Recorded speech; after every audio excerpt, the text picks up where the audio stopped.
لله رب العالمين والصلاة والسلام على سيد الأنبياء والمرسلين وعلى آله وأصحابه وأزواجه وذرياته أجمعين أما بعد فقد قال الله تبارك وتعالى في القرآن المجيد والفرقان الحميد فأعوذ بالله من الشيطان الرجيم بسم الله الرحمن الرحيم يا أيها الذين آمنوا إذا نودي للصلاة من يوم الجمعة فاسعوا إلى ذكر الله وذروا البيع ذلكم خير لكم إن كنتم تعلمون صدق الله العظيم أو كما قال عليه الصلاة والسلام۔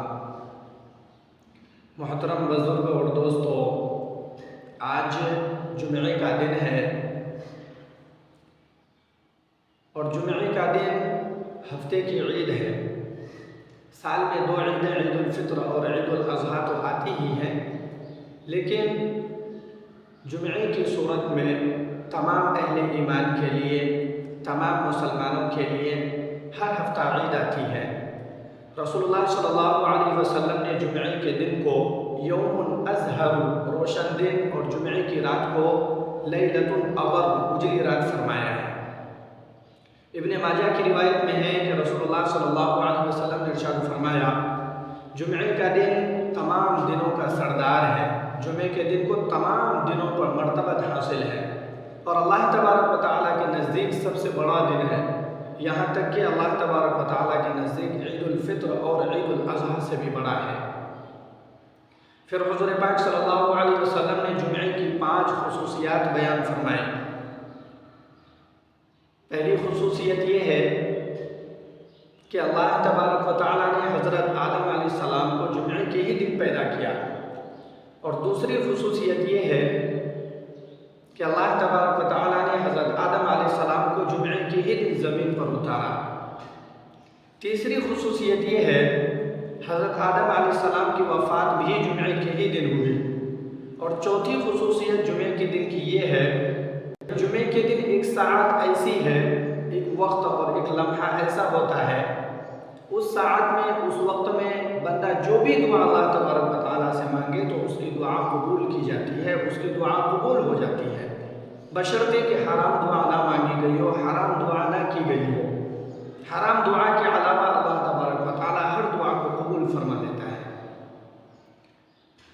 اور 5ویں خصوصیت جمعے کے دن کی یہ بیان فرمائی کہ قیامت بھی جمعے کے ہی دن قائم کی جائے گی، قیامت بھی جمعے کو ہی آئے گی، چنانچہ تمام مقرب فرشتے، زمین و آسمان، ہوا، بادل، سمندر، پیڑ پودے سبھی جمعے کے دن سے ڈرتے رہتے ہیں کہ کہیں قیامت نہ آ جائے۔ مسلم شریف کی روایت میں ہے کہ اللہ تبارک و تعالیٰ نے سیدنا حضرت آدم علیہ السلام کو جمعے کے ہی دن جنت میں داخل کیا تھا اور اسی دن ان کو جنت سے باہر نکالا تھا، جمعے کے ہی دن ان کو جنت سے باہر نکالا۔ اور اسی روایت میں یہ بھی الفاظ موجود ہے کہ تمام دنوں میں سب سے اچھا دن، سب سے بہتر دن جس پر سورج طلوع ہوا وہ جمعے کا دن ہے۔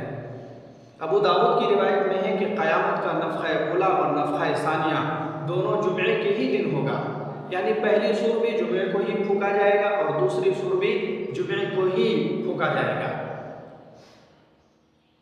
اور جمعے کے دن بکثرت درود پڑھنا چاہیے، کثرت کے ساتھ درود پڑھنا چاہیے۔